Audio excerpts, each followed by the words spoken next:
Hello viewers, আপনারা সবাই কেমন আছেন? আশা করি সবাই অনেক ভালো আছেন। আমি আবারও আপনাদের মাঝে ফিরে এসেছি মোবাইল রহস্য ইউটিউব চ্যানেলের পক্ষ থেকে, প্রণয় কাউরিয়া।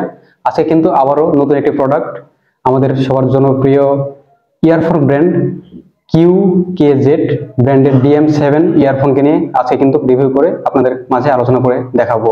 আর এই ইয়ারফোনকে নিয়ে কিন্তু আমি অনেক শুনেছি, সেই 2022 সাল থেকে কিন্তু এটা মার্কেট কাঁপিয়ে আসছে। আর 2024 সালে এসে এটা কি এর মার্কেটটা ধরে রাখতে পারছে, এটাকে নিয়ে কিন্তু আজকে আলোচনা করব। আর আমি আমার ফ্রেন্ডদের কাছে কিন্তু অনেক শুনেছি ইয়ারফোনটাকে নিয়ে, আর আমি নিজেও কিন্তু আজকে সম্পূর্ণরূপে আপনাদের কাছে রিভিউ করে দেখাবো আসলে এই ইয়ারফোনটা কতটা হেল্পফুল আমাদের জন্য।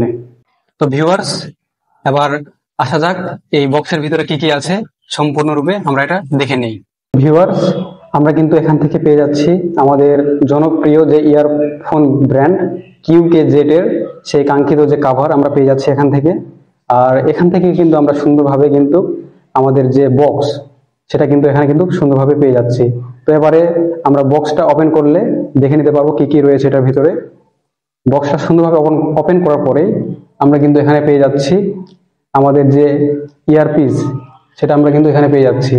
আর সাথেই কিন্তু আমাদের যে কাঙ্ক্ষিত প্রোডাক্ট, আমাদের যে সেই প্রিয় ইয়ারফোন, এটা কিন্তু আমরা পলি ব্যাগের সাথে কিন্তু পেয়ে যাচ্ছি। তো ভিউয়ার্স, আমরা কিন্তু এখান থেকে আমাদের সেই কাঙ্ক্ষিত সেই প্রোডাক্ট পেয়ে যাচ্ছি।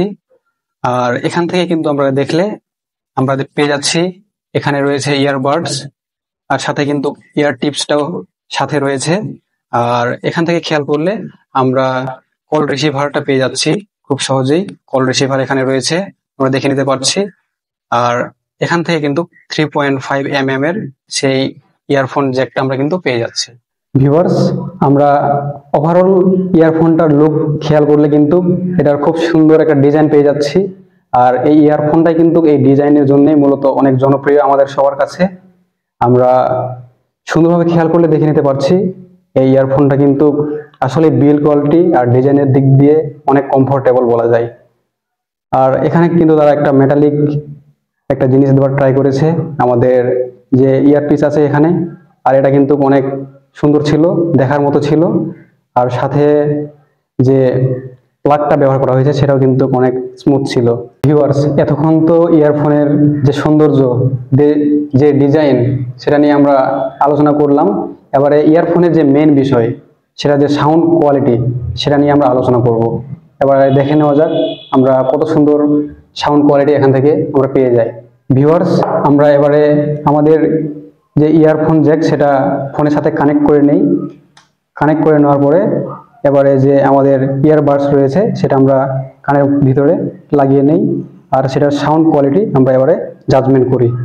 এখান থেকে কত সুন্দর সাউন্ড কোয়ালিটি আমরা পেয়ে যাচ্ছি, সেটা এবার দেখবার বিষয়। তো কানে লাগিয়ে নেওয়ার পরে আমরা এখান থেকে মিউজিক প্লে করব। এবারে আমরা সাউন্ড কোয়ালিটিটা ভালোভাবে দেখে নেওয়ার চেষ্টা করি। আমরা একটু মিউজিক প্লে করে দেখে নিচ্ছি। এর সাউন্ড কোয়ালিটি কিন্তু খুব সুন্দর ছিল আমাদের কাছে, খুব সুন্দরভাবে কিন্তু গানগুলো শোনা যাচ্ছিল। আমরা কিন্তু অনেক কমফোর্ট ফিল করছিলাম। আর এই মিউজিকগুলো কিন্তু আসলে অন্যান্য ইয়ারফোনের তুলনায় অনেক ভালোই মনে হচ্ছিল আমার কাছে। আর যাদের কাছে একটু ভারী ইয়ারফোন পছন্দ হয় না, তাদের একটু আনইজি ফিল হতে পারে, যেহেতু ইয়ারফোনে একটু মেটালিক কিছু ইউজ করা হয়েছে, তো সেই হিসেবে একটু আনইজি ফিল হতে পারে। কিন্তু ওভারঅল ভালোই ছিল, বাজেট ফ্রেন্ডলি বলা যায়। এটা 300 থেকে 350 টাকার ভিতরে আমরা কিনেছিলাম। আর বাজেট ট্রেন্ড হিসেবে কিন্তু ওভারঅল মানে ওকে বলা যায়। ভিউয়ার্স, আজকের ভিডিওটা এই পর্যন্তই। আপনাদেরকে মোবাইল রহস্য ইউটিউব চ্যানেলে সদা সর্বদা জুড়ে থাকার জন্য আহ্বান জানাচ্ছি।